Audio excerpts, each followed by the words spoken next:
And I'm Nicole Neidenberg. At about 1:30 this morning, police responded to 1101 East Broadway Street for a disturbance among several men. When police arrived, a car believed to be involved in the incident drove away.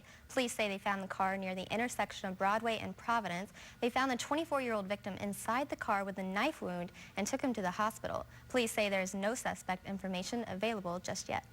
This is the first year 5 Columbia churches have participated in a winter shelter program for the homeless. Better known as Room at the Inn, the program started in 2009 as a community project. Its mission is to provide a warm and safe place to stay for the homeless during the winter months. And today, the Missouri United Methodist Church celebrated its 5th year providing shelter for the homeless. United Methodist is the 3rd church opening its door for the homeless, with 2 different churches planning to do the same.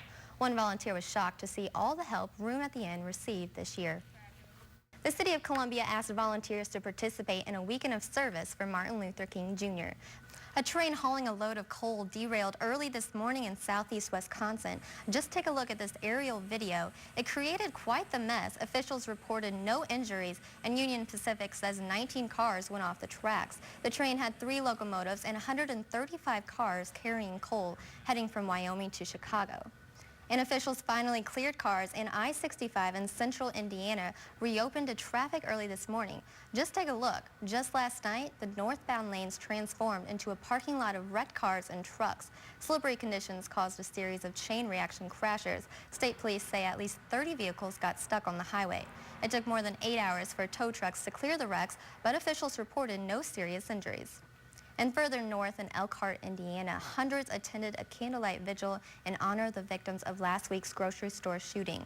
Employee Crystal Dykes and shopper Rachel Gottfried were shot and killed at the Martin's supermarket Wednesday night. Police shot and killed the gunman. A sea of people honored the memories of the women by lighting candles, signing posters, while telling stories about them. Many of us in Missouri know the pain of living without tap water after a huge temperature drop froze plenty of pipes across the state this month. And those in West Virginia are no strangers to living without running water. Water service is back on for thousands there following a chemical leak this week that contaminated water supplies. But a lot of people are still refusing to use their water, worried it will make them sick. The Governor of California has declared a drought emergency. Governor Jerry Brown is calling for a voluntary 20% cut in water usage, and people in the central part of the state are taking steps to conserve. NBC's Margaret Don.